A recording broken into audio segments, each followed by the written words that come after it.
Good evening, ladies and gentlemen, Mayor and Councillors. Tonight we'll be live streaming this meeting on Facebook, YouTube and the Banyule Council website. Please ensure that your mobile phones are muted during this session. We'll be going live in 2 minutes. Thank you.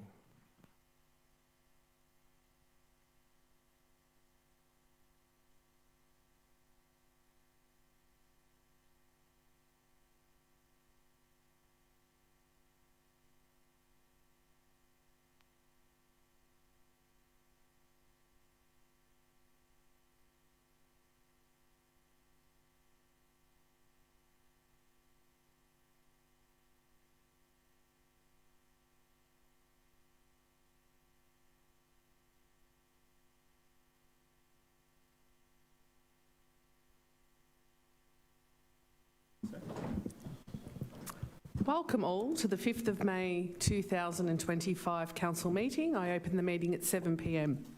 Our meeting is being held on the traditional land of the Wurundjeri Woiwurrung people, and on behalf of Banyule City Council I acknowledge them as the traditional custodians. I would also like to pay my respects to Wurundjeri Woiwurrung elders, past, present and emerging, and to acknowledge other Aboriginal and Torres Strait Islander elders joining us today. Our community is made up of diverse cultures, beliefs, abilities, bodies, sexualities, ages and genders.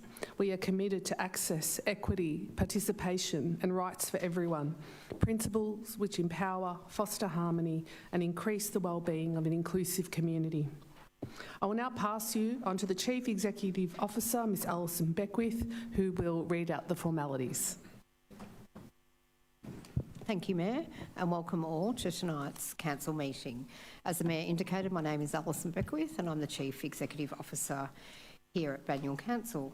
Tonight's meeting is being held in person in accordance with the provisions of Council's governance rules and the Local Government Act 2020.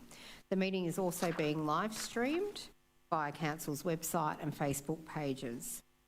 The live stream is not interactive, so any comments or private messages directed to us while the stream is live will not be presented to the Council group or have any bearing on tonight's conduct of the meeting. Council's request to speak methods continue to allow participation without having for our residents to attend in person. I'll just take you through some participation guidelines.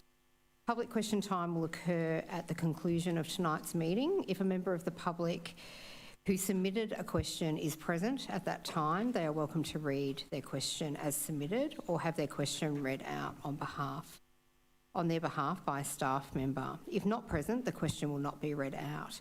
However, all public questions and answers will be included in the meeting minutes following tonight's meeting. I just remind you, no statement may be derogatory, defamatory or directed to an individual councillor, member of staff, ratepayer or member of the public. A 2-minute time limit does apply to all requests to speak tonight. The timer will be used and a warning will sound at the 1.5 minute mark, and we ask that you sum up for the last 30 seconds. And if indeed a statement is being read out on behalf of a resident, the officer will sum up as well. We ask that members of the gallery please check their phone and ensure that it is either switched off or in silent mode to avoid disruptions to tonight's meeting. I also want to remind everyone that Council has a zero tolerance for any form of bullying, harassment, intimidation or violence. Everyone present in the gallery, community, members of the Council staff and the councillors are expected to respect the individual views of all others, irrespective of their own views, held and respectfully allow everyone to participate in tonight's meeting. If any members of the public gallery decide to depart the chamber while the meeting is still in progress, I ask you kindly to not hold conversations until you are outside the building. Noise from the foyer area and the chamber both reverberate into the chamber while the live stream and impacts those listening at home. I'll now introduce the councillors in attendance tonight. So I'll start to my left. We have Councillor Matt Wood, Councillor Alicia Curry, Councillor Mary O'Kane and Councillor Alison Champion. And to my right, I have the Mayor, Councillor Elizabeth Neely, the Deputy Mayor, Councillor Peter Castaldo, Councillor Rick Grotti, Councillor Alida McKern and Councillor Mark De Pasquale. This evening, the councillors are joined by the executive team. So over to my left, we have Niall Sheedy, Acting Director of City Development, and Joseph Tobacco, Director of Community Wellbeing. And over to the right, Darren Bennett, Director of Assets and City Services, and Mark Giulio, Director of Corporate Services. Also supporting the council team tonight are members of the Governance and Integrity team and the IT teams. Thank you for participating. Thanks, Mayor. Thank you, Alison. We'll start with apologies. There are no apologies. Leaves of absence. I note that Councillor Wood is seeking a leave of absence from Council.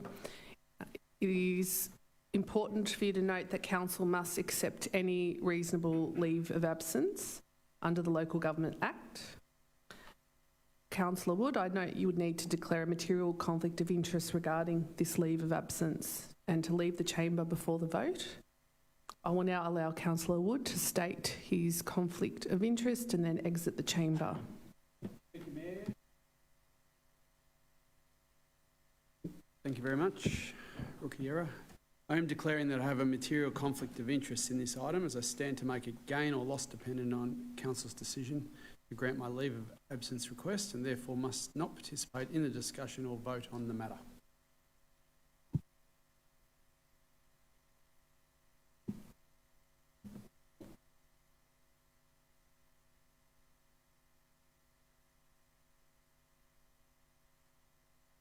Okay, I'm now seeking a motion to grant Councillor Wood a leave of absence.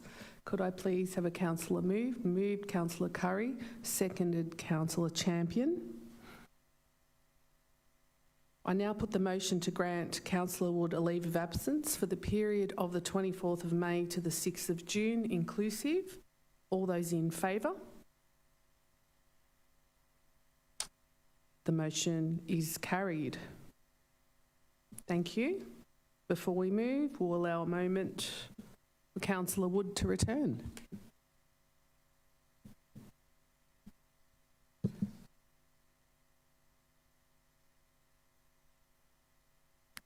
Thank you.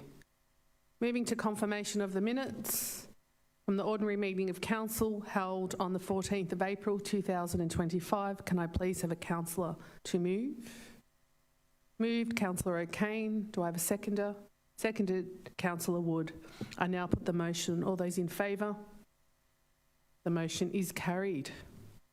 Disclosure of interests for councillors. As required at any other meeting of council, councillors must declare a conflict of interest at the start of the meeting and leave the meeting when the item is presented to council. Councillors will be required to leave the meeting and return when the item has been resolved. At any point throughout the meeting, if any other councillor recognises that they have a general or material interest, they can flag that at that point and follow the same procedure. Are there any other disclosures of interest? We note that Councillor Wood has one and he does not have to declare that again. It's been noted. No other disclosures? Thank you. Disclosure of interest for staff. Officers that are present, I now ask whether you have a conflict of interest in any items presented before council. No, thank you. There are no items of urgent business, so we'll move straight to petitions. I note that there is one petition. Councillors, please be advised that after the petition was submitted, an additional 13 signatures in support of this petition was received. So, 2.1, objection to concrete footpath in James Street, Heidelberg Heights. There is one speaker on this item, and Wendy Pallis is already at the lectern. Thank you, Wendy. Mayor, if I could just ask for a little bit of extra time, not much. Can't lock you in. Okay. Good evening, CEO, Mayor, councillors. My name is Wendy Pallis, as you know, head petitioner for representing 33 signatures. They are the residents and patrons opposing the lower south verge of James Park being concreted and paved. While council accepted the petition, I'm hoping and wishing that it is forward to the department that Finlayson Street petition went to and succeeded in not paving. just a little wish there.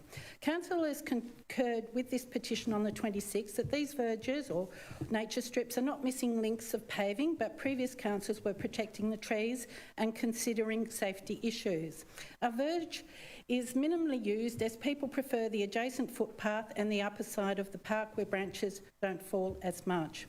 Paving is costly and requires ongoing maintenance and large root systems, as would inevitably cause cracks in and tripping issues. Concrete can be slippery, and the grass, as here, is well drained and is a better option and more cost effective. We see the verge as important for the health and well-being of the tall eucalyptus gums that provide significant shading to the park, and paving can stop watering getting into the root system and the trees may die. Concreting the south verge would complete a heating ring of concrete, raising the temperature of the park unnecessarily. Concreting could be minimised to metres by paving the opposite street to the entrances and leaving the middle unpaved. James Reserve Master Plan was based on opinions of 96 people 4 years ago and is not reflective of residents' views today. Historically, the wildlife corridor ridgeline studies to which the park is part of was ignored in the master plan. I just want to say that residents are discombobulated by the total concreting of the northeast part of the park for children's playground. Passive recreational activities should not be dissolved out by concreting. Like beaches, you bring your preferred activities. So I encourage, as with residents, that you embrace our green space. It contributes to a healthy, vibrant, sustainable society, mental wellbeing, strengthens our community, enhances our environment, that we all hear from you so much. Thank you. Thank you, Wendy. Councillors, before we move to the motion, are there any questions to officers? Councillor O'Kane. Thank you, through you, Mayor. I was just wondering, what is the reason for extending the concrete path along James Street below the reserve from Edwin to Alfred Street, and is there a safety reason for doing this? Thank you, Councillor O'Kane. Acting Director. Through the Mayor, the footpath referenced in the petition on James Street currently doesn't exist and is a missing section of the local network. This missing section impacts accessibility to the reserve, particularly from the southern approach. It also impacts pedestrian safety for all users of the reserve, including children and people with limited mobility. Thank you. Do you have an additional question, Councillor O'Kane? Yes, I do. Thank you, through you, Mayor. Keeping in mind Council's plan to call on an arboricultural, sorry about that word, advice at the time of construction, what information does Council have about the likely damage to the root system of those trees prior to making the decision? Thank you.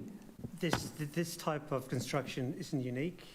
There are construction methods as well as materials that officers are comfortable that the footpath can be constructed without adversely impacting the ongoing viability of those trees. Thank you. Are there any other questions? Councillor McKern. Thank you, Mayor.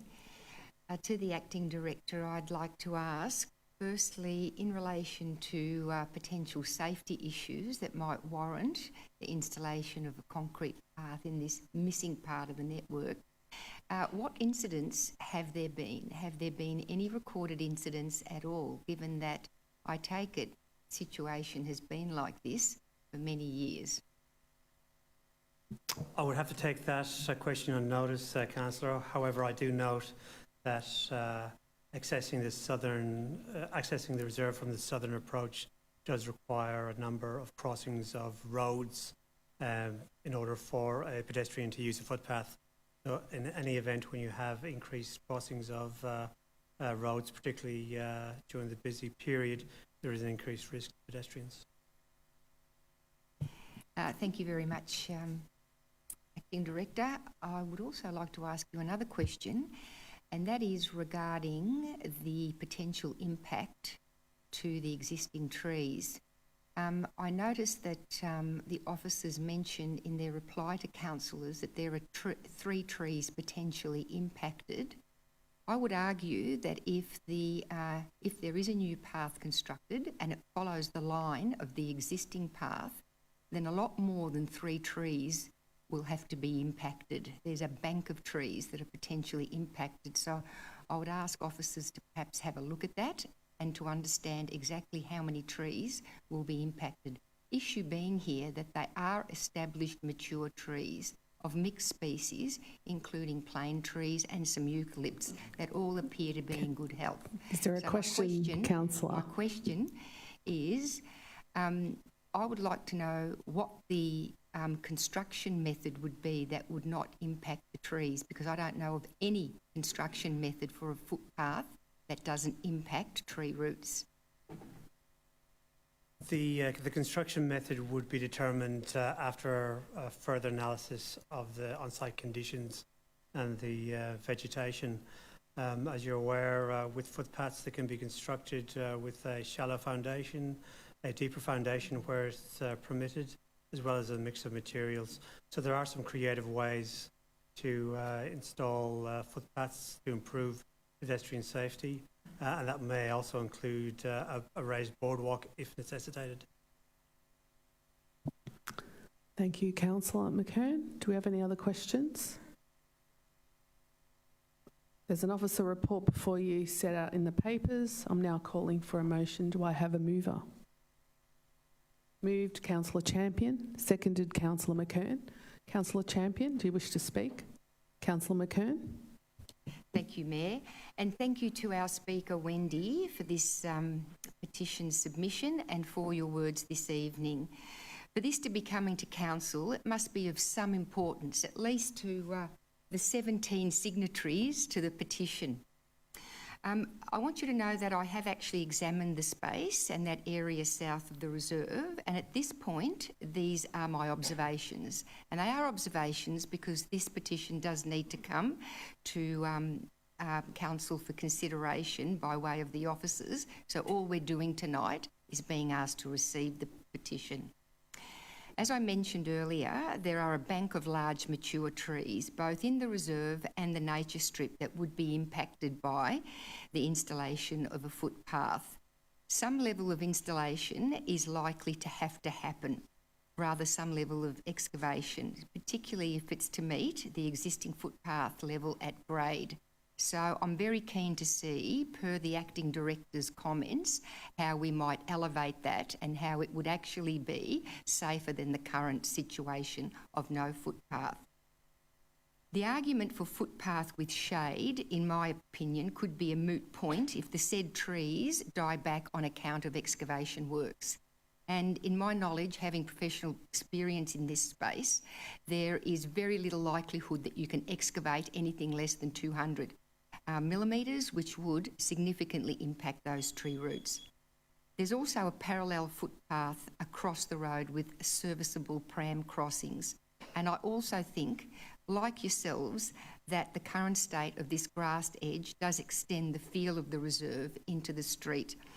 A footpath would establish a hard edge. However, it's not for me to decide at this point in time. We'll receive the officer's report, but I want you to know that I believe the situation currently does lend a lot of character to the area.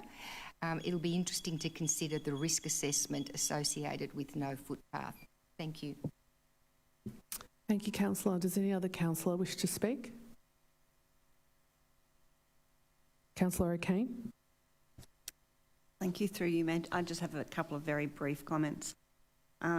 Residents have emphasised, including the Speaker, the need to keep concrete around James Reserve and the park to a minimum and to maximise the green and natural qualities of the space. I understand this desire and that some changes to the development of green spaces are not always welcome by every resident. However, my concern here is safety of all people. using our shared public spaces, especially those who experience mobility issues. So on this point, I will follow the officer's recommendations regarding the level of safety required in the space and council's actions to fulfil its duty in this regard. Thank you. Thank you, Councillor O'Kane. Does any other councillor wish to speak?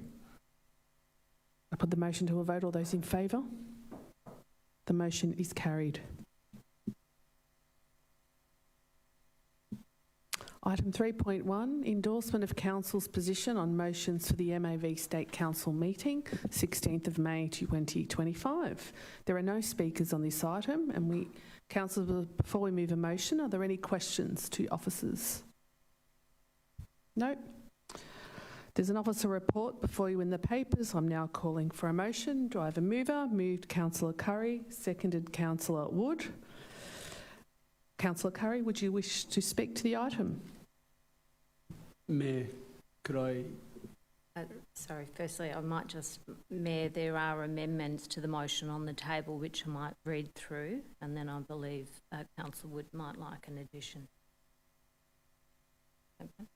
Thank you. So just the amendments that we've made currently, thank you. So to motion number 1, the proposed council position on each of the 58 motions as presented in the MAV State Council meeting business papers, State Council meeting scheduled for Friday 16 May 2025 as detailed in attachment 1, with the amendments to the following motions. Motion 31, designating cellular telecommunication networks as essential services and associated planning controls from not support to support. And then point 2 notes the intention of the Banyule motions relating to deliberative engagement and third-party appeal rights for the community, consolidated by the MAV in the consolidated motion 1.2 in attachment 1, were intended to be in a broader and more general context relating to planning matters overall and not specifically just in relation to future homes. Thank you, Councillor Curry. Councillor Wood, do you accept those additions? Mayor, I'd like to ask the mover if they'd consider adding a third, which would be motion 21, online misinformation and abuse and request for investigation from not support to support. Thanks for the request, and I've actually read that document. I'm supportive of the officer recommendation on this because although I think I support it in concept, I think there's very specific things that are documented in motion 21, which I'm not supportive and I'm not prepared to add here. Thanks. Okay, so I need a seconder for this motion as it stands. Seconded, Councillor McKern. Councillor Curry, do you wish to speak? Thank you, Mayor. So we've got a total of 58 motions that MAV have put forward. Banyule Council put forward 5 motions to the MAV. One of our motions has not been supported by the MAV, which is why you see point 2 here. So future homes, we did some advocacy, urgent advocacy in December on future homes to request the removal of clause 53.24. MAV has decided that it's not in their strategic plan to include this, so we have sought a bit more information on understanding why that's so. We still believe it should have gone through. But what we did get through is 4 other motions. Now, some of those have been consolidated with motions put forward from other councils, but we had one motion that went through, which is motion 29, and the council is submitting that we want all of the provision of additional housing to come with the protection of the environment and retention of vegetation. So it's part of council's plan to have a 30% tree canopy. It's part of state government's plan to have 30% tree canopy. I'm really surprised that no other council put this forward to the MAV. But it is going, so councils will get to vote on it. At the moment, it's in front of the MAV and the other councils. I'm sure they will see the significance in it when it goes on the day. And I'll just note also that the Mayor and I will attend on the 16th of May.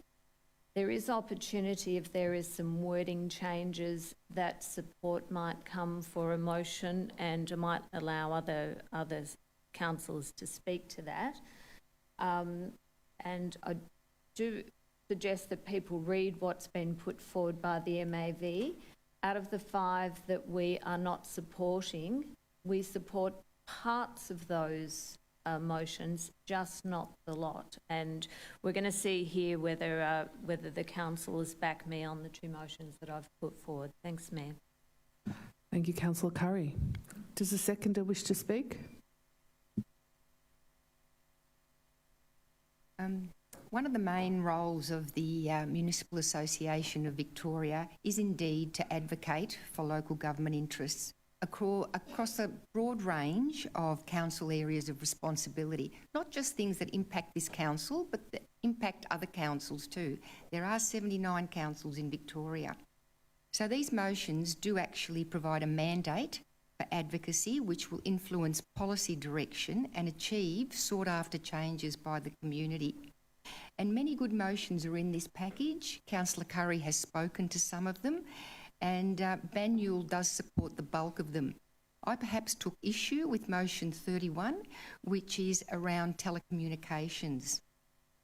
Councils do play an essential role in delivering services such as waste management, stormwater, roads, public health services, all deemed essential services. And it's totally appropriate, in my opinion, that councils support advocacy for cellular telecommunications to be legislatively included as an essential service. It actually beggars belief in this day and age that Telstra is only required by law to provide landlines or a payphone. So how does that help anyone in an emergency crisis? How many of us have used a landline or a payphone in the last few years? This is an important motion that should get up, and it's one that's also supported by the Telecommunications Ombudsman of Victoria, who has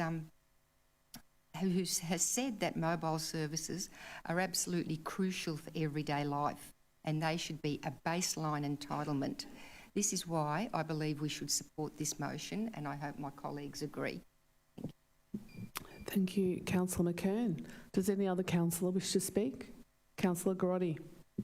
Yeah, thank you, Mayor. I'd just like to flag that if this motion is not successful, that there will be an alternative motion that I'll be looking to support. I believe that'll be moved by Councillor Wood. So I might reserve my comments to that if we get to that situation. Thank you, Mayor. Thank you, Councillor Garotti. Does any other councillor wish to speak? Councillor Wood. Thank you, Mayor. And Mayor, I will foreshadow, if this is lost, another motion. I might just take the opportunity, though, just to put some context to it, if I may. So this is in relation to motion 21, which is online misinformation and abuse and request for investigation. We had a really strong conversation about this before the meeting tonight, and there's part of this motion that is in full support, has the full support of the council, and part that doesn't. And the part that doesn't is that it talks very specifically about one organisation and one individual, which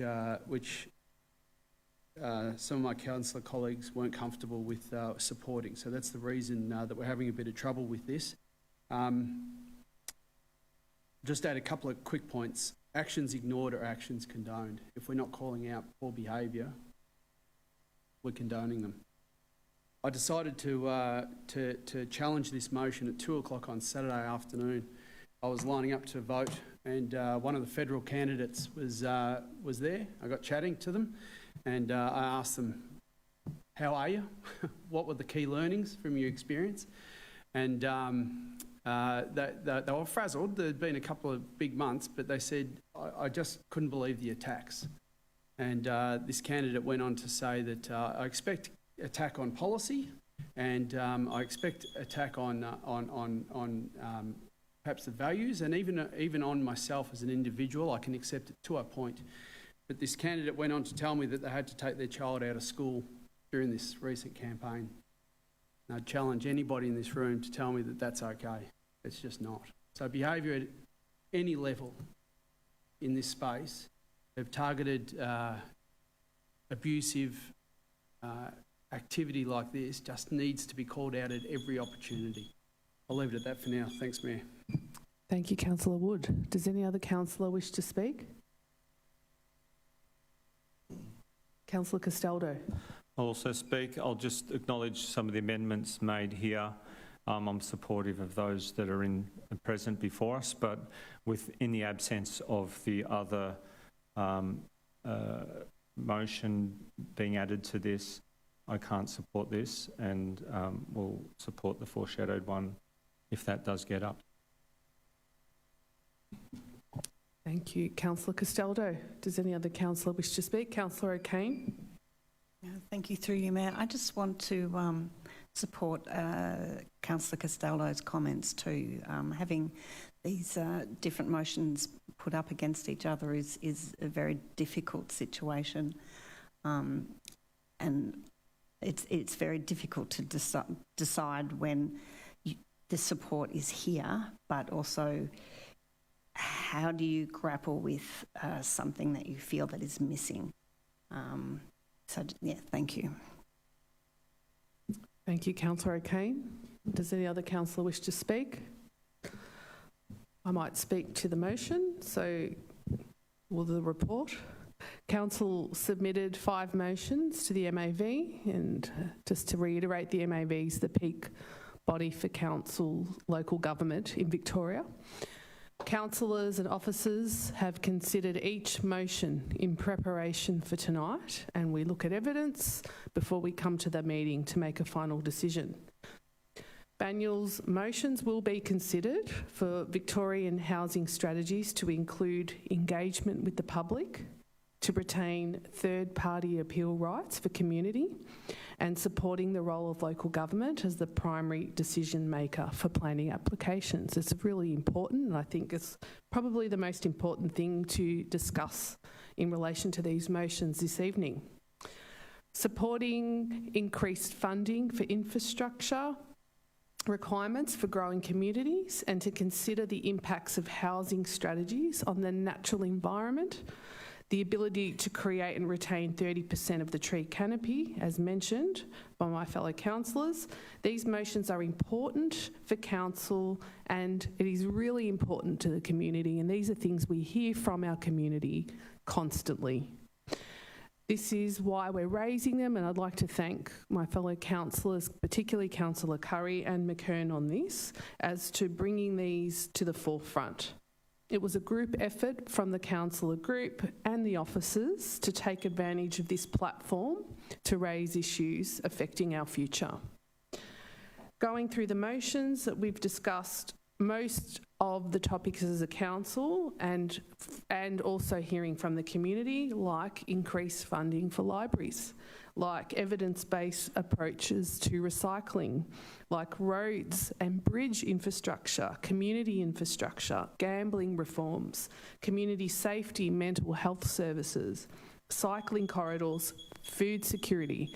I'm out of time, but these are really important things that we will be advocating for on council's behalf. Councillor Curry, you have a right of reply. Thanks, Mayor. I'm just asking fellow councillors to consider this motion in front of us, and when you're voting on this, I know there are other topics that are in the MAV papers that are considered important and important to this council, but the officers have done a great job in putting those comments forward, and those comments are actually going to the MAV, which state our position very clearly. And what I don't want to happen is that the work that we've put in to these motions, and the 5 motions that we've put forward, is this is what Banyul has put forward. This is what we've seen is most important. There are other opportunities to address MAV as we see fit. We're still dealing with a few new members of our council. We've still only been on the board for, 5 months now. So I would request that councillors adopt and vote to support this motion on the table, and perhaps leave for another time discussions on other motions, and keep in mind what council is thinking is most important, which is deliberative engagement, third-party appeal rights, environment, 30% tree canopy. Everything that we've put forward is what we hear from the public time and time again, and I'd like to keep that in the limelight. Thanks, Mayor. Thank you, Councillor Curry. I put the motion to a vote. All those in favour? Against? I don't know that I counted that properly. All those in favour? Against? At this point, we have 4-4. I abstain, Councillor, Mayor. you I abstain. abstain, which is against, so the motion is lost. Councillor Wood, I believe you have a motion.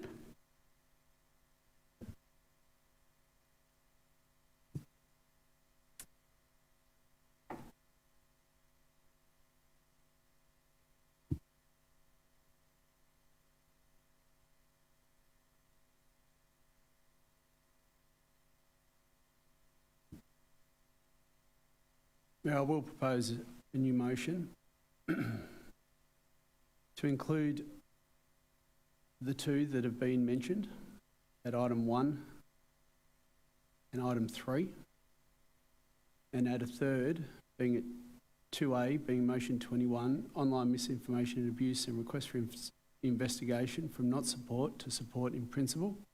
If I can ask governance for some clarity here, if we can separate them, vote on them, or do they need to go as a pack?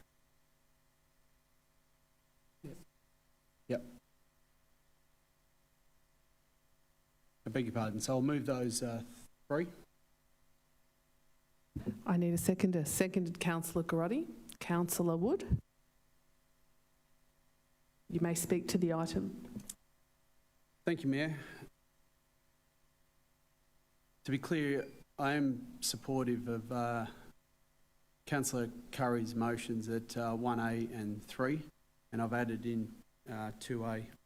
I made some comments before as to what has driven me to bring this up this evening. We've had our own councillors and indeed officers subject to unwarranted and unacceptable personal attacks in the past, and it's just simply not okay. In a healthy democracy, fair and tested criticism is essential, and that's what good journalism is for. But in the absence of things like local newspapers, what we see nowadays, especially online, it's not journalism. It's sometimes anonymous, often unaccountable, and regularly defamatory. The officer's remarks to not support were, Banyule does not condone defamatory behaviour. The contentious issue we had was the commentary used in the motion is specific in nature and is indeed targeted to an individual and a single organisation. This is exactly the problem. Our sector is riddled with targeted and individualised personal attacks and use of misinformation. Anyone with a keyboard can claim to be a journalist these days without any obligation to verify facts or consider consequence. This is dangerous because we're not talking about debate or scrutiny, we're seeing personal attack. When personal abuse, untrue, cruel comments are made, they can defame and cause great harm. Let's be clear here. Councillors are very rarely, contrary to popular belief, aspiring career politicians. They step forward from their communities, take on public roles and do the work largely as a service. We deserve scrutiny, absolutely, but respect and protection from abuse. It's not acceptable for people hiding behind websites and fake profiles to launch attacks with no care for truth or impact. And while groups like the one mentioned in the motion may claim influence, they often only represent less than 1% of voters, yet their unchecked commentary can still cause serious harm. I note that just this week the organisation at the centre of the MAV motion had an interim public safety order granted against them by the magistrate after a long-running feud with the current city mayor. Calling out this behaviour isn't censorship, it's leadership, and I fully support any motion that stands up for facts, fairness and accountability in the public domain. If we let misinformation and defamation go unchallenged, we erode the very democracy we've been elected to protect. This is why I will declare my support for the MAV motion and this action. Thank you, Mayor. Thank you, Councillor Wood. Does the seconder wish to speak? Yeah, thank you, Mayor. Look, the alternative that's been put forward by Councillor Wood will pick up on the alternative that Councillor McKern articulated so well regarding advocacy on the cellular telecommunication networks. In regard to point number 2 and an amendment regarding motion 21 on online misinformation and abuse, I must admit that before our briefing and even before this meeting, I was erring on the side of supporting the officer recommendation, but, you know, I've been, in a sense, perhaps inspired or at least convinced by Councillor Wood for his advocacy on this, and Councillor Castaldo as well, that I think it's the right thing to do for us to be supporting it in principle. There'll be an opportunity on the day for our Mayor, who's our MAV delegate, to work with other councils to refine the wording and to hopefully get to a point where it's not organisation specific. But I think it is important that we take a stance, against online abuse, miscommunication, disinformation. There are many councillors around this table who have been subjected to that. There are many councillors across the state that have been subject to worse. And I think Councillor Wood's made a good point there that comes with the job to a degree, but also too, I think we have a duty to one another within the sector to stand up for one another and to provide a bit of, to try and ensure as much as possible that local government and serving council is a safe and productive place to do so. And so on this basis, I'll be supporting Councillor Wood's motion. Thank you, Mayor. Thank you, Councillor Garotti. Does any other councillor wish to speak? Councillor Castaldo? Yeah, I too support Councillor Woods. I think he's made the presentation on why we should be supporting motion 21. And for those in the audience, it's the organisation in reference that we're speaking to is Council Watch Victoria.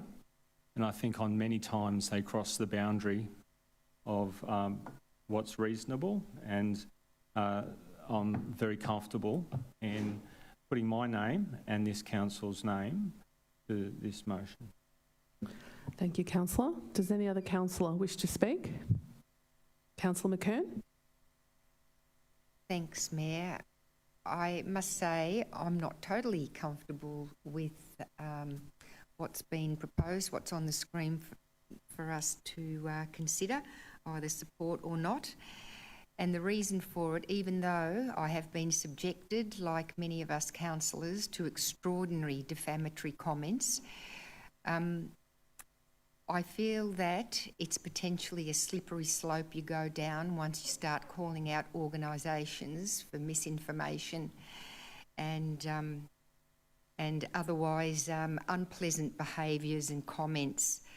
We do live in a democratic society and we need to guard the democracy that we should never take for granted. So once we start going down this path, at what point are we going to stop? At what point do you put a peg in the sand and say, well, this is undemocratic and freedom of speech is being affected here? So whilst I am somewhat uncomfortable and I appreciate the officer comments that speak to not condoning defamatory behaviour, but by the same token, not singling out a particular individual or organisation, which this motion does, that's the conundrum I find myself in, and I think many of us would feel the same way. On this occasion, I will support the motion because it doesn't just speak to motion 21. There are other points there that are important, I think, to support, and it's largely on the basis of those points that I'll be supporting it. Thank you. Thank you, Councillor McKern. Does any other councillor wish to speak? Councillor O'Kane. Thank you, through you, Mayor.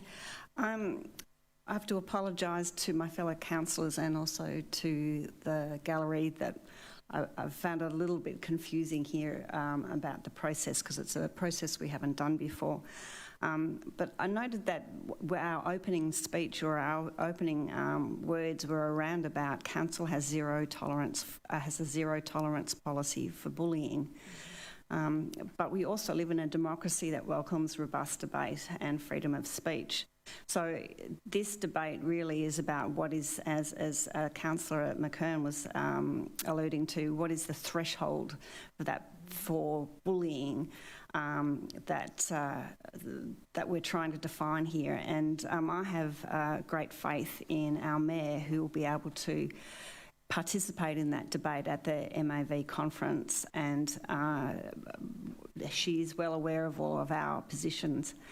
I've been listening closely to the debate because it's so complex, and I find also that I'm thinking about the current the general and broader political context in which we are currently living, and how there is a struggle almost between, on the one hand, a very bullying culture that is being very dominant in a lot of our political discourse, but also at the same time, surprisingly, a recent very strong call for kindness. So it's in this context, I think, of this broader debate that I think we should make a stand on bullying, and I think that threshold will become clearer. Thank you. Thank you, Councillor O'Kane. Councillor Curry. Thanks, Mayor. So just a comment, since we're going there now, what I would have preferred in this is to maintain the officer recommendation in not support with an opportunity to support should there be wording changes. So I'm just going to read out what the officer report says. Banyule does not condone defamatory behaviour as significant reputational damages arise from misinformation. However, the drafting of this motion appears to be specific in nature and directed to an individual and single organisation, rather than focusing on the misinformation abuse across the sector. So I want to take that in that as I said earlier, that we have put that view, our officers put the view forward. And I would have thought that the Mayor has opportunity to request that change on the day and speak to the item to change Council's position in line with that recommendation. So every councillor is saying the same thing. We don't support defamation, we don't support misinformation. But I'll also note that motion 20 also talks about misinformation, and council's position is to support that motion.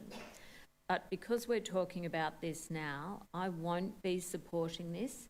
The motion that's put forward asks for makes very specific claims, and I'm not in a position to judge what this particular organisation has done and not done without seeing every piece of information.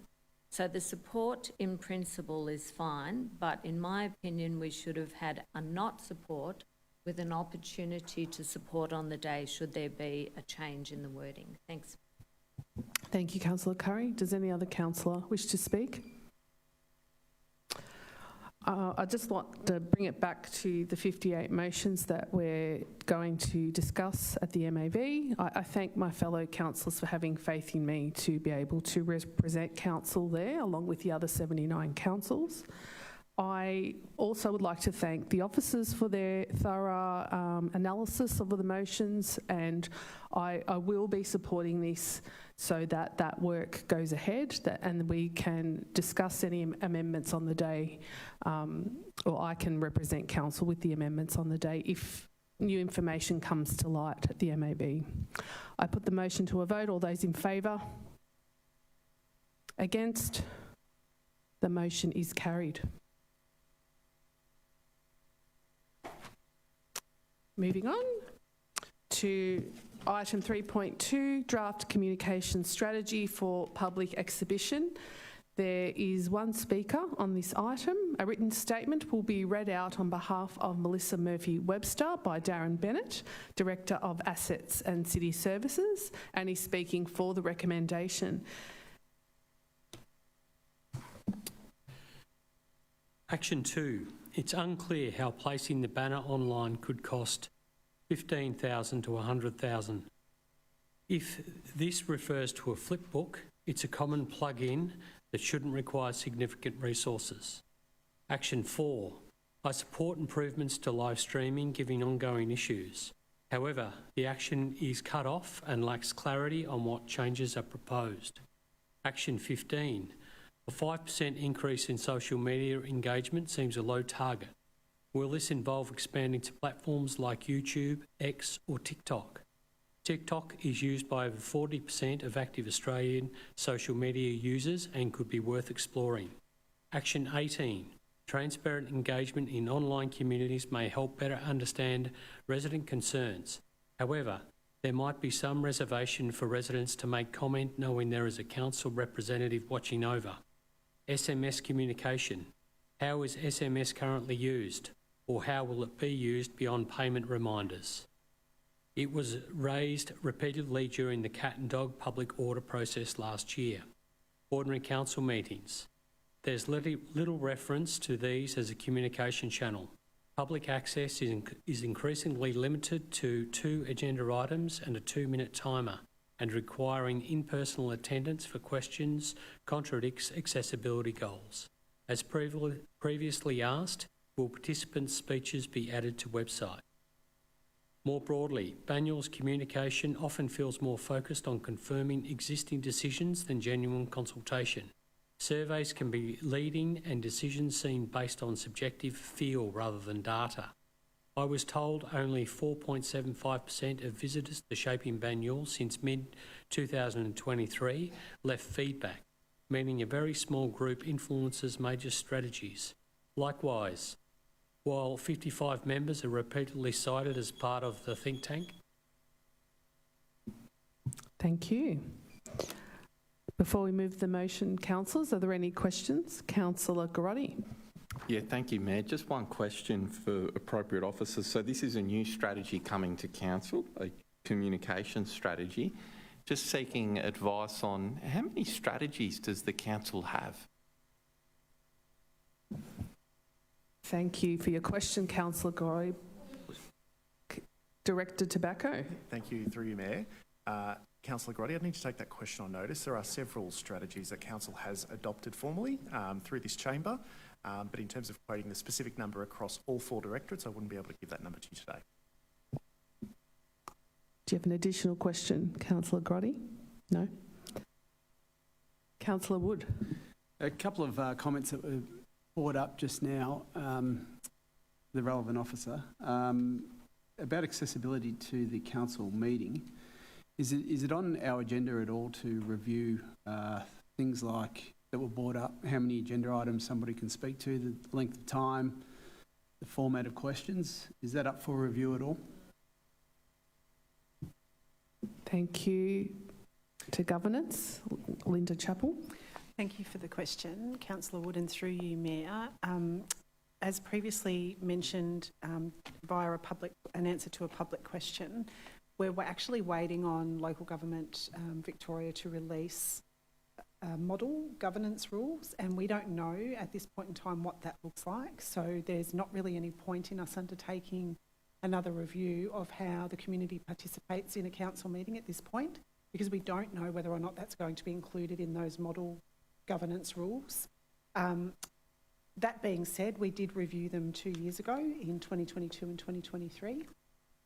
So at this point in time, there's no current plan to revisit that at this point. But at the end of the year, when the model governance rules comes in, we might be able to then reconsider. Thank you. Are there any other questions?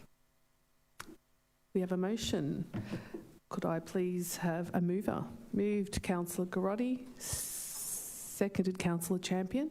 Councillor Garotti, do you wish to speak? Yeah, thank you, Mayor. Happy to move.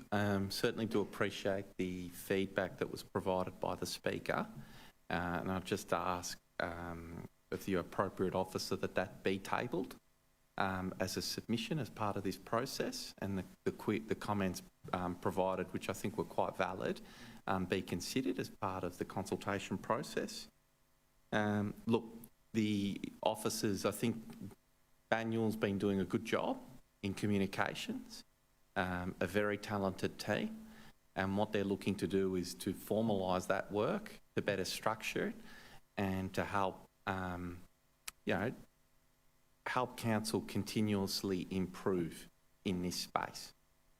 So I certainly do commend the strategy, and while it was a bit of a joke, asking the question around the number of strategies that we have, I do think it's important, though, as a council, that we're very careful about how many strategies that we put out for consultation and how many strategies we have.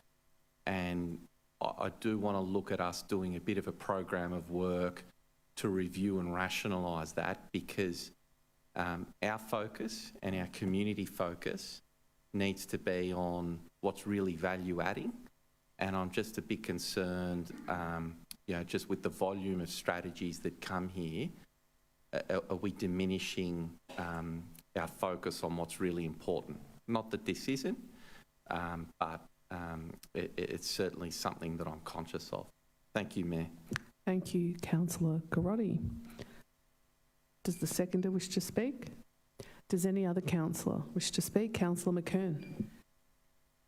Thank you, Mayor. In response to the question that Councillor Garotti asked of the good director, I did a quick search on the council website. It would appear, Councillor Garotti, to answer your question, that we have about 108 plans and strategies on this council. And whilst, you toss a figure like that around in your head and you think, oh, that could be excessive, I think you do have to measure that against the number of services this council also delivers. Banyule Council delivers well in excess of 100 services. So whether or not we have a strategy for every service, I can't answer that. But we've certainly come a long way from delivering on the 3 Rs, rates, roads and rubbish, which was the original intention of councils to build sewers, drains and roads and footpaths. These days much more is expected of council, and we're now of course entering a new realm of addressing homelessness. There'll be a number of councillors tomorrow going to listen to a talk being delivered by a team of people who do address homelessness and provide temporary shelter for them. Outreach programs are also being considered by this council. So every day there's new pressures, and with the new pressures come the requirement for additional services. Rationalisation is of course important and something we need to review constantly. What is no longer appropriate, what needs to be upgraded, and what new services need to be provided to respond to the challenges and requirements of our community. So thank you for asking the question, Councillor Garotti. Okay, thank you, Councillor McKern. Moving on to the communication strategy. Any other councillor wish to speak? Councillor Wood. Just to make a quick comment, that the conversation that's happening in council offices is about engagement, and we love the gallery here tonight, but wouldn't it be nice if it was full and we had more viewers online? But just getting more of our community engaged, and that's what this is all striving for. Thank you. Thank you, Councillor Wood. Does any other councillor wish to speak? Councillor Castaldo. You think things might get easier with technology, but it's just made everything ever more complicated and challenging, as there's so many different other avenues to communicate with our residents. The market becomes fragmented. We can't just rely on one group of television channels and a newspaper. We've got to go out and do a lot more harder work, and that's why we've got 40 actions going out to consultation on this, to reach the hard-to-reach people, those in smaller communities that might not be reached through standard processes, and a range of other methods to achieve that. So please do, if you're listening in tonight, make your comments. We want to make sure that everyone in our community has the best avenues, and we are communicating the way you want us to communicate to you as well, whether it's digital or print. I know we've got some people that want to hold us to the print world, but others are also pushing us to go to the digital world as well. Thank you, Councillor Castaldo. Councillor Curry. Thanks, Mayor. Just very briefly, I remember reading a document a number of years ago. It was a survey put out by Vanuel which identified that those under 50 preferred communication by email and those over 50 preferred something by post. Now, as our population changes, because I think that was probably a number of years ago, as I wonder what that percentage has changed by.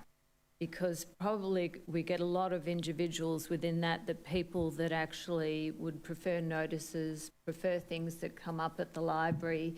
So there's a lot of different ways that people engage, and we can't just say, well, the majority rules here, because actually we miss a whole lot of the population when we don't explore other opportunities to communicate. So that might mean a much more personal touch, and I'll be keeping in mind that who responds to this survey and this consultation process still might not be the full picture, and we need to contemplate that as well. Thanks, Mayor.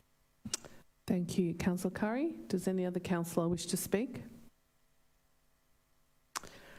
This strategy highlights what we're doing in this space, what the community thinks and what we need to do as a council to reach residents. We know that we need to reach young people. We know that we need to reach multicultural communities, and we need to get that balance right with print and with digital. It's important that this strategy includes building trust and strengthening connection with the community. That's one of my big things on this council. This strategy needs to cover this so that we build on our strengths and identify areas for improvement. So an informed community is what I think is most important, that's aware of council services, or even if they're not using the services, know how to access services or join something new. So moving forward, council will be working on the best approaches to reach our residents. I put the motion to a vote. All those in favour? The motion is carried. Item 3.3, Cemeteries Trust Operations Report. Any questions? No? Do I have a mover? Moved Councillor Garotti. Seconded Councillor Wood. Do you wish to speak? No? Do you wish to speak? Does any other councillor wish to speak? I put the motion... Councillor O'Kane. Thank you, through you, Mayor. I just thought I'd explain just very briefly the Audit and Risk Committee's role in this. So as noted in the report, the results of the Health Department audit were positive, with 2 minor or low risks identified, one being trust members. They were concerned that as trust members, us councillors, were not fully aware of our responsibilities, and second, that the trust did not have a formal risk assessment process in place. So 2 recommendations were put forward, that councillors receive specific training, and the second, that the trust should conduct a formal risk assessment. The Health Department was satisfied with the council's responses, and there was not more contributed to the matter by the independent committee members, nor Councillor Wood nor myself, and we were all satisfied that these risks were adequately addressed. Thank you. Thank you, Councillor O'Kane. Does any other councillor wish to speak? I put the motion to a vote. All those in favour? The motion is carried. Item 3.4, Cemeteries Trust Financial Statement. There are no speakers. Are there any questions? I'm now calling for a motion. Moved Councillor Garotti, seconded Councillor O'Kane. Do you wish to speak? Yeah, thank you, Mayor. I'll just note that the trust is in surplus. So it's pleasing to note that it is not in deficit. just like this council. It's not in deficit, and it's 1.3 million in reserves. So that's positive, and that's a good achievement as well, because the expenditure of the trust would include a corporate overhead, which is a notional amount.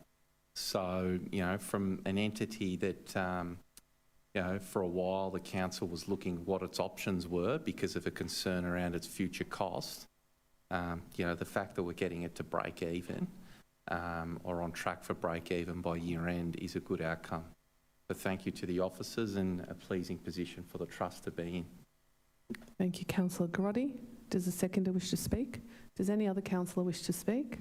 Summed up well by Councillor Grotti. All those in favour? The motion is carried.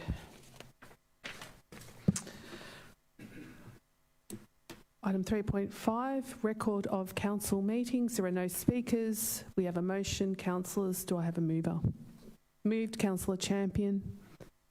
Seconded, Councillor Curry. Does any councillor wish to speak? I put the motion to a vote. All those in favour? The motion is carried.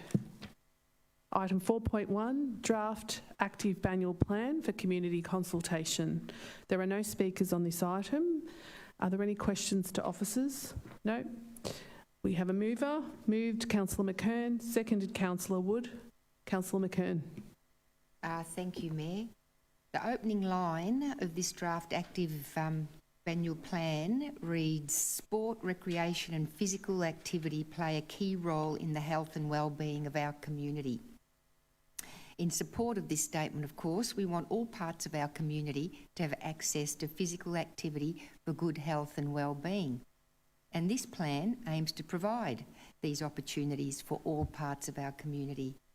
Tonight, Council is being asked to endorse the draft plan for community consultation. Community feedback will be important in helping to shape the action plan that comes out of it. And I know a couple of issues I'd like to raise in relation to this plan include, firstly, the growth of open space / recreation facilities is currently not commensurate with the growth of our population.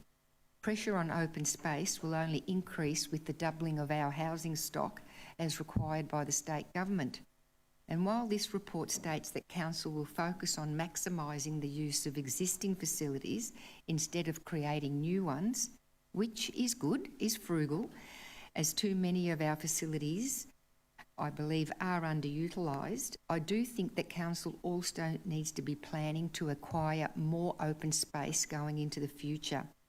Future provision is going to be important, particularly for areas designated higher density designated for higher density apartment developments, such as our 3 activity centres.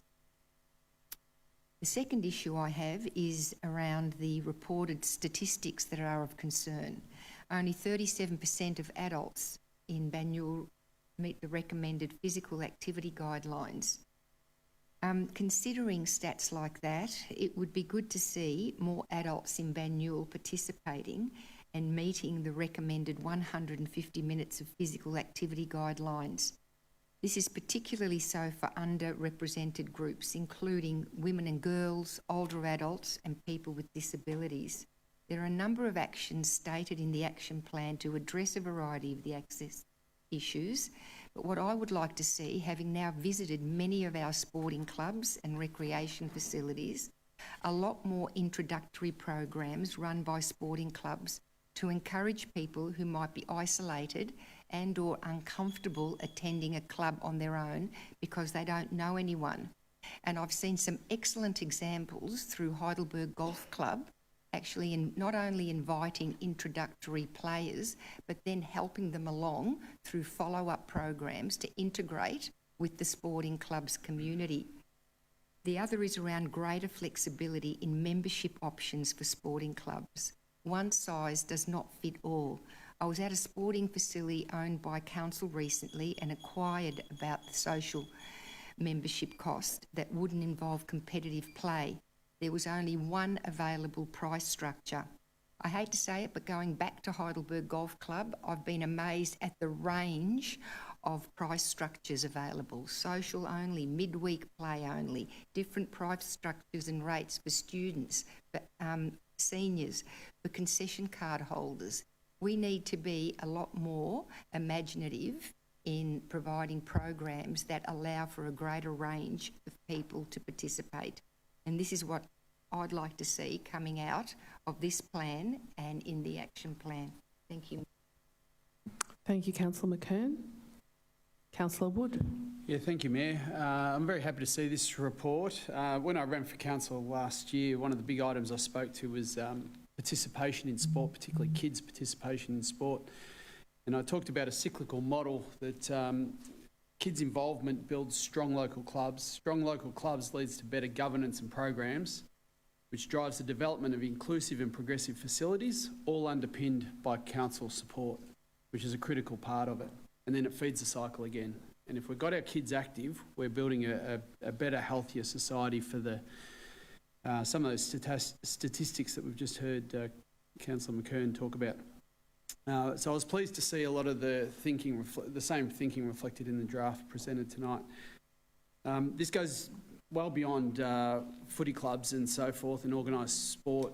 It includes dog walkers and bushwalking, which we've got the opportunity to here. Tai Chi in the park, you know, we've got Park Run that operates every Saturday. They all contribute to the health and connection of our residents. There's a couple of key issues just to reiterate some of the things that Councillor McKern was talking about. So the cost as a barrier to being active. In my opinion, it's in some instances the cost is becoming unsustainable. The growth, in some areas I know of, there's almost an arms race for premierships. So one club I know operates on a budget 10 times that of our local SES, their operating budget.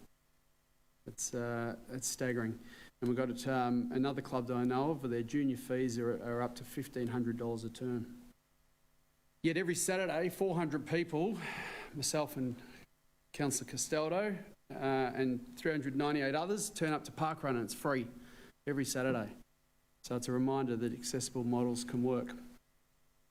So the role of the sporting club is an important one. Council's support of the sporting clubs is equally as critical. It's not the competition, it's building community, pathways, supporting mental and physical well-being, fostering volunteering, which is really important.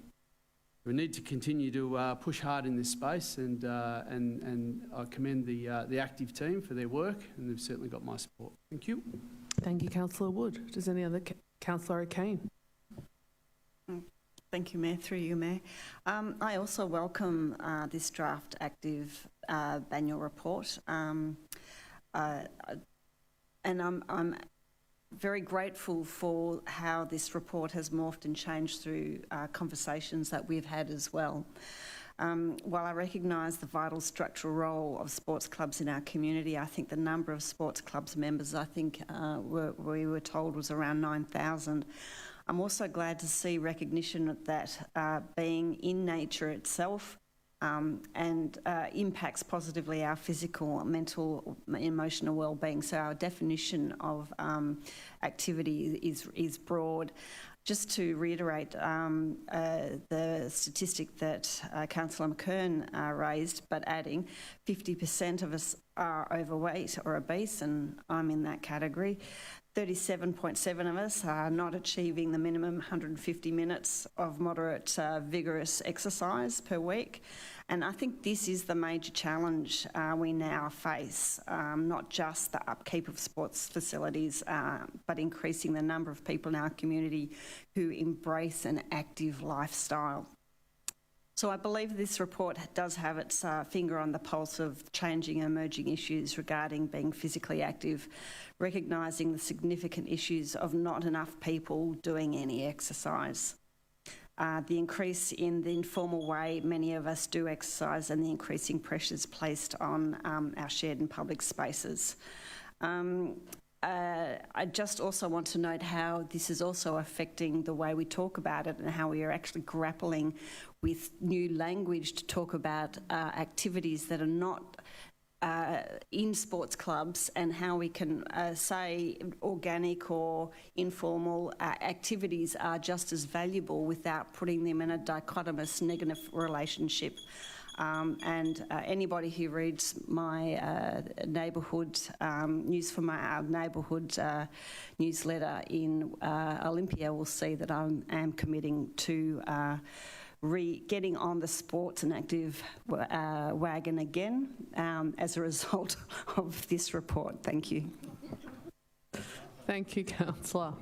Does any other councillor? Councillor Di Pasquale.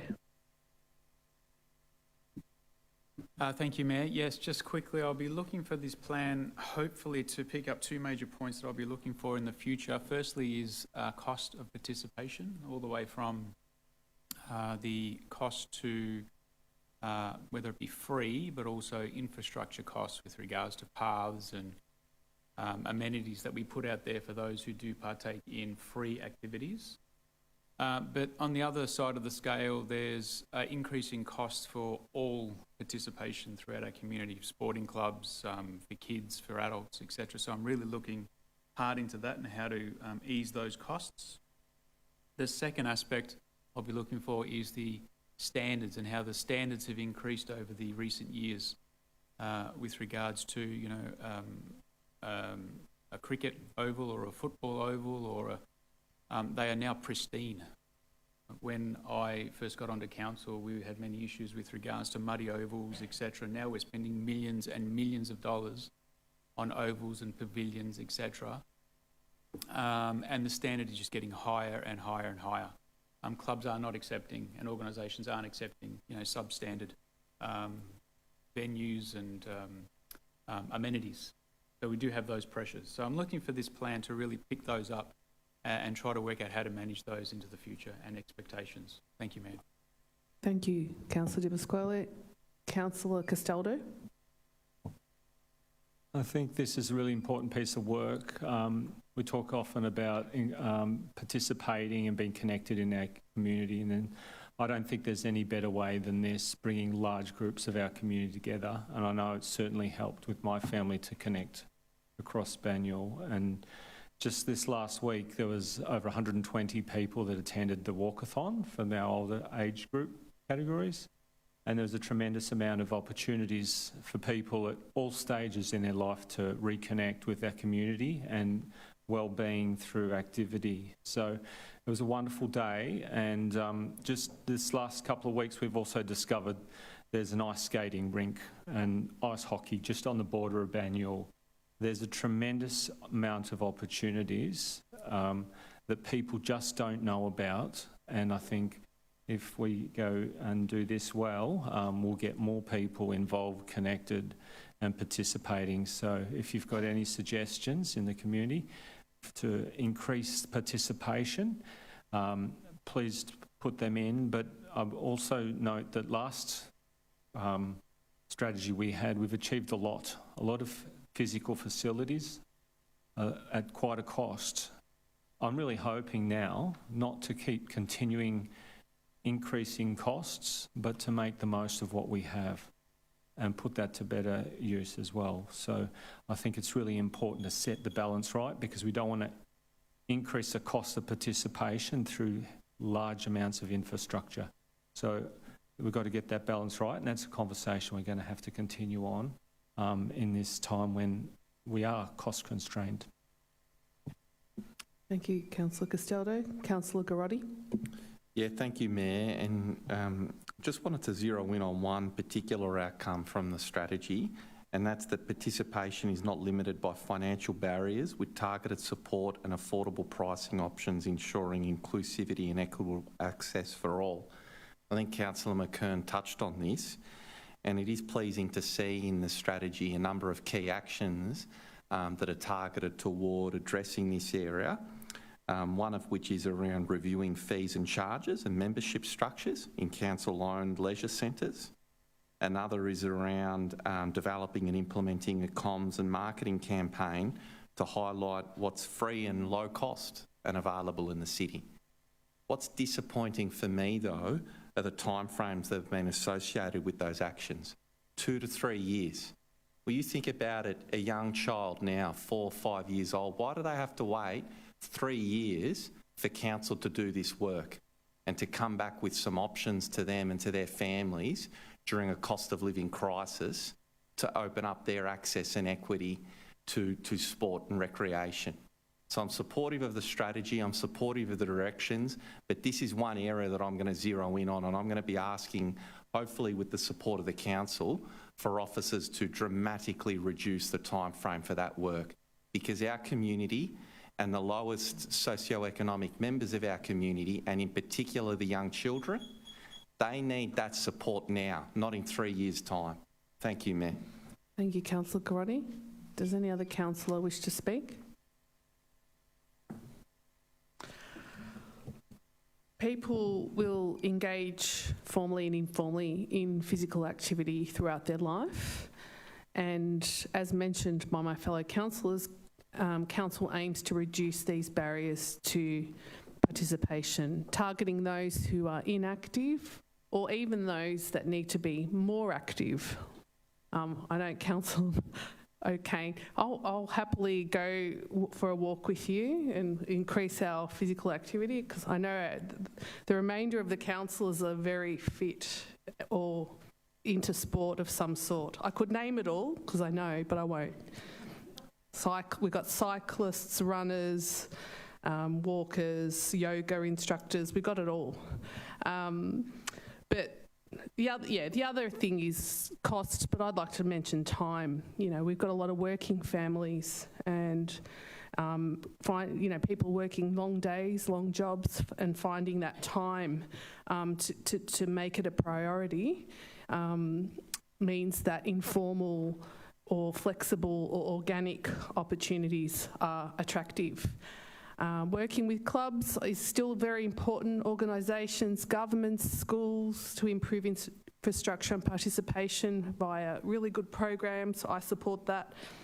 Council will and continues to provide multi-purpose facilities, spaces that all people can access. And I might give the example of Anthony Beale Reserve. So it's a junior football club, lives there, Greensborough Junior Football Club. It's used by a significant dog walking community. You would think Anthony Beale Reserve is a dog park. It has a playground, it has Friends of Anthony Beale Reserve Environment Group walking and beautifying the area and, weeding as well.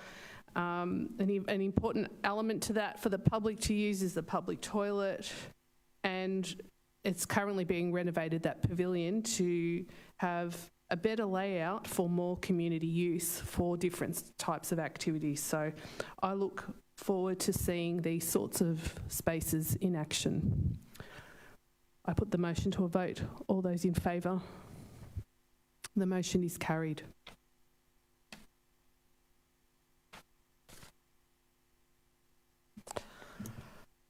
Item 6.1, request for authorisation to fix up omnibus planning scheme amendments. There are 2 speakers to this item. Stephen Cullen will address council in person and is speaking for the recommendation. Thank you, Stephen. Thanks, Mayor, and thanks for the opportunity to speak for the recommendation. In particular, I'll be speaking to the particular element in the summary that relates to the interim heritage overlay for Malcolm Road on the east side. At the 5th of August 2024 ordinary meeting, residents brought a 201 signature petition to council requesting the extension of the current heritage overlay which exists on the west side of Malcolm Road to the properties on the east side. Significant research undertaken by residents as well as the Heidelberg Historical Society and other interested parties points to the fact that A.V. Jennings constructed his landmark Beaumont estate in 1936 and 1937 along both sides of Malcolm Road between Heidelberg Road and Lantana Street, and the connected courts, including some homes in Lantana. So that's some 94 homes. It's on the record that the Beaumont Estate is a well-preserved and architecturally significant asset with distinctive Bauhaus, Neo-Tudor and Art Deco styles and low front fences where the street and the front yards are connected rather than separated. Mayor, it's pleasing and a little serendipitous to read the draft Banyule communication strategy at item 3.2 of the papers. In particular, outcome 5 jumps off the page and recognises that people are proud of their connection to Banyule. Banyule is a place, not a council. It has a unique character and identity expressed through many things, including homes and gardens. A unique identity that people respond to and remember. So that's all from that communication strategy document. Mayor, Malcolm Road is a proudly Banyule asset with significant historical character. People of Ivanhoe and Banyule more broadly will be pleased to see and support this recommended amendment for an interim heritage overlay to the east side of Malcolm Road while investigations continue into a possible expansion. Thanks, Mayor. Thank you, Stephen. A written statement will be read out on behalf of Pippa Griffith by Mark Gilio, Director of Corporate Services. Pippa is against the officer recommendation. Thank you, Mark. I'm against this recommendation because yet again the Burgundy Street part of the Burgundy and Powlett Street Reserves Master Plan is being ignored. The rationale in the explanatory report is that rezoning Powlett Street reflects the current use and reinforces its importance as public open space, and this is consistent with the Master Plan's actions. Well, Burgundy Street is also part of the Master Plan and is as important as Powlett Street as public open space and for its trees. When I raised this issue of this rezoning as part of the C172 Heidelberg Activity Centre planning process, I was advised such rezoning was not appropriate then, as it was a complex issue. It would be time-consuming and hold up the process. If it is a time-consuming process that is not part of the current C175 process, then will it be done? It seems it will be a while before it can be completed. In the minutes of the 3rd of June 2014, we were advised that Council intended to develop the Burgundy Street and Powlett Street reserves as a park in 2026-27 and 27-28. So how can this be done if only some of the land has been rezoned? In the same answer, Director Swan stated that the Burgundy Street Reserve would be subject to the same process, so why is that not part of this process now? That's my main issue with this recommendation, as the rest of it seems sensible, although I note with concern the number of trees that have been removed. So if Burgundy Street rezoning is included, I would be supporting this recommendation. Please amend accordingly. Thank you. Are there any questions? There's an officer report as set out in the agenda papers. I'm now calling for a motion. Councillor Curry. Thanks, Mayor. I think there's an amendment on this motion. Thank you. So thanks to the speakers because we have taken that on board. So in addition to the officer recommendation, we're adding B. Note C175 is to include the Public Park and Recreation Zone PPRZ to other reserves on Burgundy Street that are identified in the Burgundy and Powlett Street Reserves Master Plan. So moved. Thank you, Councillor Curry. All right. Seconded Councillor Castaldo. Councillor Curry, do you wish to speak? Thanks, Mayor. This is an important master plan that came to council many years ago. So it's the title is the Burgundy and Powlett Street Reserves Master Plan. And each time it comes to council and it's discussed, it does seem to miss an important piece of Burgundy Street. It tends to be focused around Powlett Street. A lot of actions were going on in Powlett Street at the time, but the Burgundy Street section of the plan is very important. There's like a promenade of trees, there's very important trees. For the limited open space that's available in the Heidelberg Centre, this needs to be preserved, and when we complete the master plan and the actions included in that master plan, we want to know that actually that PPRZ, which is a I might need a question here. Could I have just that PPRZ, the Public Park and Recreation Zone? No, it's okay. I'm good. Sorry, I'm just making a mistake there.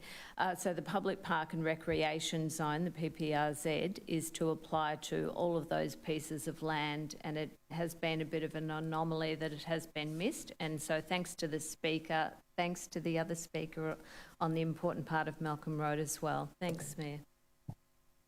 Thank you. Does the seconder wish to speak? Councillor Castaldo. Yeah, just to acknowledge, thank you for Councillor Curry to move this evening, and the Speaker that spoke and drew our attention to this on numerous occasions, first at the Heidelberg Structure Plan review. Sometimes when a plan goes out to the community, there's different shades of colours on the land that's next to each other, and it's quite confusing. And you can wonder, why is that, I think, and Pippa really wanted to make sure that it was locked in and zoned in a way that would be remaining public land and parkland that's in shortage in that area. So this is just the next step. I think there's another process that it could have jumped into. Officers provided some advice on that, but that we want to make sure that if there's any opportunity to put it into this omnibus, which is a collection of anomalies across Banyule to fix things up in the planning zone, we wanted to put it in here and make sure that that gets included and give that assurance to our community that those precious public spaces got all the protections they need. And we've got a very good little park going in there, neighbourhood park at Powlett Reserve coming up in the next couple of years. So I'm looking forward to that. But there's a bunch of other things that this also captures. Thank you, Councillor. Does any other councillor wish to speak? I'll put the motion. Councillor McKern. Thank you. I haven't started yet. I'm watching that clock back to zero. Thank you. 2 minutes is not long. Thank you. My comments are going to focus on Amendment C176, the Interim Heritage Order, the Interim Heritage Overlay in relation to the east side of Malcolm Road. So thank you to our Speaker, Stephen, for his well-researched and insightful comments with regards to the proposed interim. Banyule Council is certainly blessed to have a number of heritage estates, most of which do have heritage overlays and have been assessed by heritage consultants in the past as being of outstanding historical quality. And one of the features of this outstanding quality is their intact examples of early 20th century architecture and urban planning. And that's, I think, one of the differences we see in the protection of estates. It's not just an individual house, but it's also how these houses were set out in relation to the streets and each other, how the block sizes were designed. So protecting our heritage is absolutely important for all of Banyule, and this is not lost on Council. So when residents of Malcolm Road did present their community petition of, I think, 201 signatories, did you say, Stephen, last year, to have the residences on the east side of Malcolm Road added to the heritage overlay of the Beaumont Estate, Council certainly did listen. Today, Council is being asked to approve application to the Minister for an interim heritage overlay to protect this east side, while officers continue their investigation for permanent heritage protection. So what does the interim heritage overlay do, and why have it? Well, it's essentially a stopgap, and rather than taking up to 2 years for a permanent amendment, which is what it can take once these amendments to the planning scheme go before a panel, it might only take anywhere from a few weeks to a few months. And this is important to prevent potential demolition or destruction of the integrity of these houses before a permanent heritage overlay can be applied. I'll certainly be supporting the Omnibus Amendment C176. especially as it relates to the Beaumont estate. And I'm sure that 201 signatories will be watching how this unfolds with keen interest. Thanks, Mayor. Thank you, Councillor McKern. Does any other councillor wish to speak? I'll put the motion to a vote. All those in favour? The motion is carried. Moving on to general business. We have a few councillors with some items. We'll start with Councillor, did you have one? Councillor Champion. Thank you very much, Mayor. Another plug for the Heidelberg Golf Club this evening. Ladies golf membership at the Heidelberg Golf Club has increased significantly over the past 12 months due to a very active committee. There is a call out right now for young ladies 18 to 25 years old who would like to learn the game of golf or significantly increase their handicap or just improve their technique. So there's a coaching and development program it's being offered, run by professional golfers. It's called Bridging Birdies. So if you are a young lady who would like to increase your handicap from 20 to 0, please contact the Heidelberg Golf Club to learn more and participate, or if you would like to contact me, I can put you onto the committee member. Today is World Laughter Day. You have 3.5 hours left to contribute positively to another's day and make them laugh. Thank you, Mayor. Thank you, Councillor. Councillor Alicia Curry. Thanks, Mayor.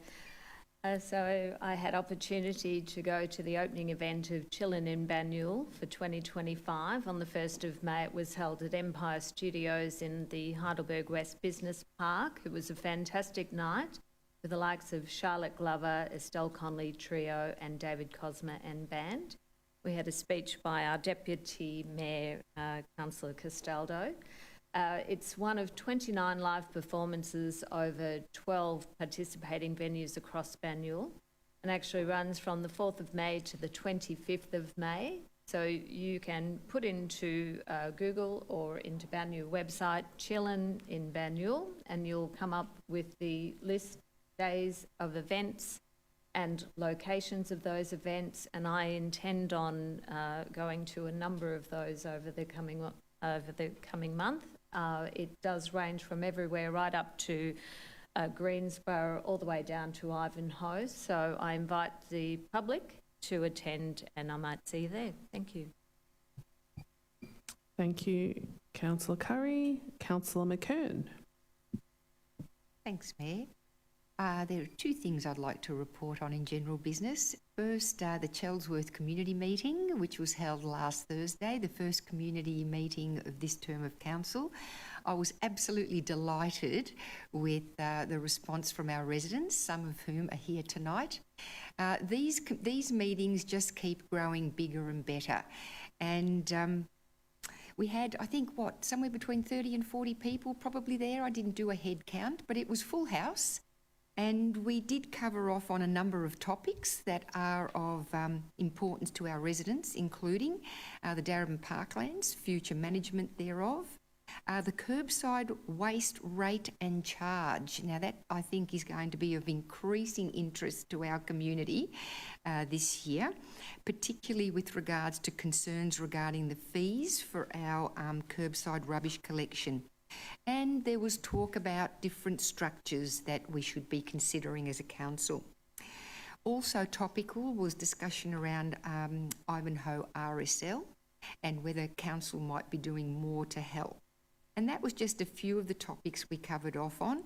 I would like this opportunity not only to thank our wonderful residents who participated, but also to our executive staff for supporting this event. Particularly Director Mark Gilio of Corporate Services, who did an absolutely sterling job answering questions pitched to him, and also Natasha Swan, who couldn't be here tonight, she's unwell. She was also wonderful with her responses.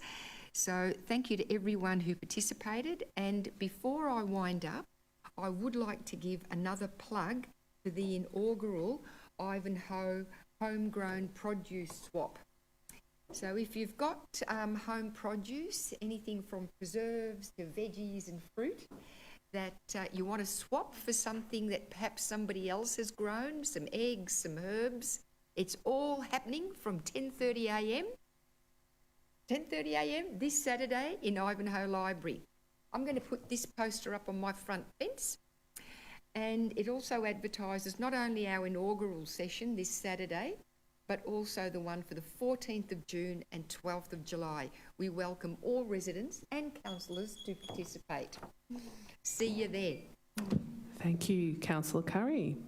Our next item of general... Oh, sorry, McKern. I don't know. I just read Curry. Sorry. Councillor Garotti. Yeah, thank you, Mayor, and look, happy to be just tabling this item also on your behalf and on behalf of the council. Just to acknowledge over the weekend the successful re-election of Kate Thwaites MP, and congratulations to her. We've got a good working relationship with Kate as a council, and we look forward to that continuing. And also just to acknowledge as well a couple of the other candidates, Jai Stanford and Chris Parr in particular. I think that they ran good, decent, honourable campaigns. Certainly from my perspective as a resident, I didn't see any nastiness locally. So it was very pleasing to see.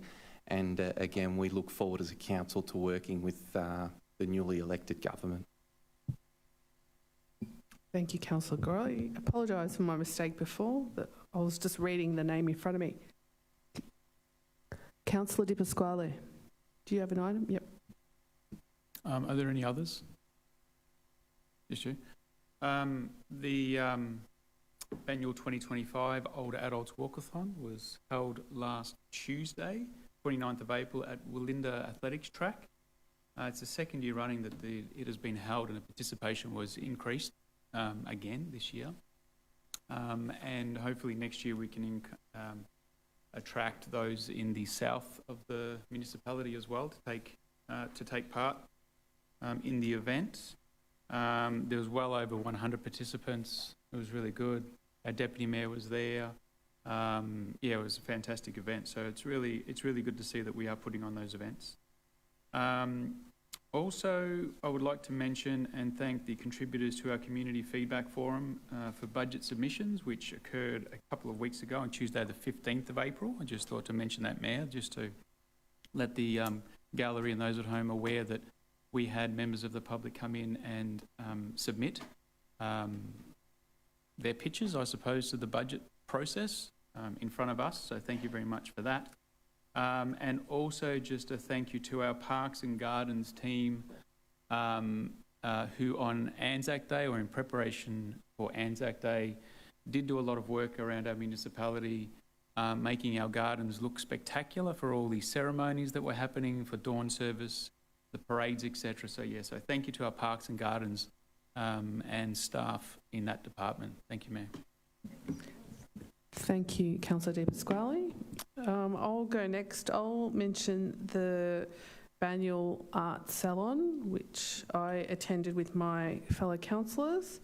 It's the biggest community art exhibition, and the art is made by residents of Banyule, which is wonderful.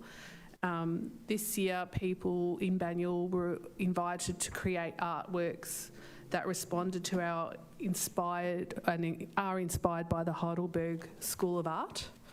And for those of you that don't know, the first significant colonial art movement in Australia was the Heidelberg School, and that was named for a group of artists who set up an outdoor painting camp in the area.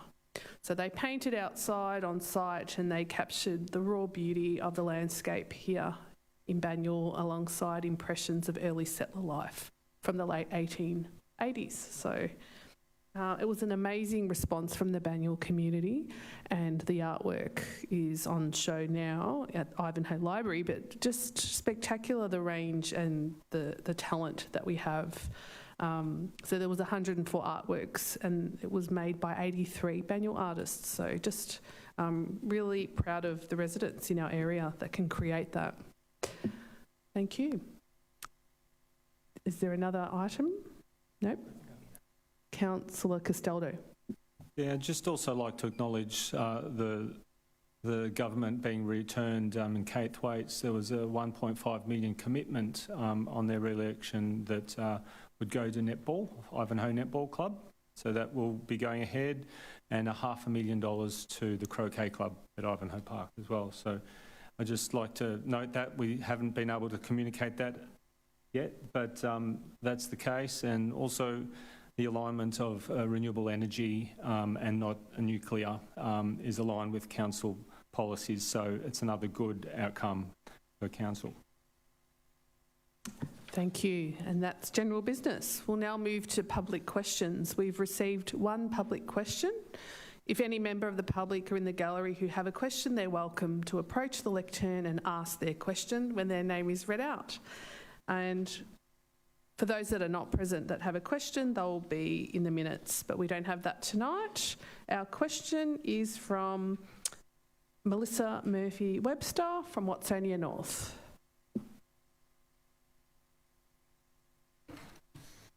Thank you.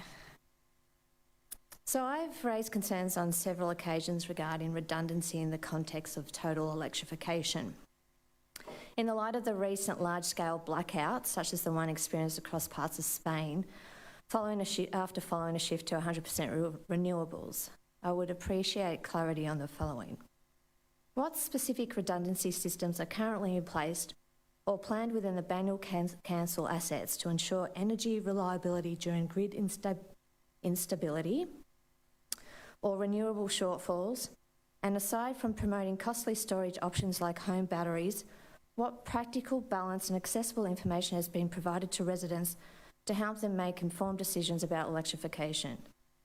With electrification being promoted as both inevitable and necessary, transportation around risk mitigation and resident engagement is crucial. I look forward to a detailed and public response, clearly avoiding jargon and demonstrating a commitment to public trust. Thank you for your question. Yep. And the response will be answered by Acting Director Niall Shee. Thank you, Melissa, for your question. The long-term transition to electrification is governed by the Australian Energy Market Operator at the national level and VicGrid in Victoria. These organisations are undertaking planning for future energy transmission and storage. In relation to public facilities, Council's approach to energy stability at these sites will be informed by planning and regulation by these national and state agencies. How energy is stored and utilised in residential areas will be a chief consideration for these authorities as the transition unfolds. In relation to supporting the community, Council provides advice and guidance to residents and businesses on electrification options in line with the Community Climate Action Plan, government regulation and best practice. Thank you. And that's it for public questions. There is no confidential meeting tonight, and so now I will close the meeting at 8:45 p.m. Thank you to the gallery for your attendance, to those online. The next ordinary meeting of Council will be held on Monday the 26th of May. Thank you.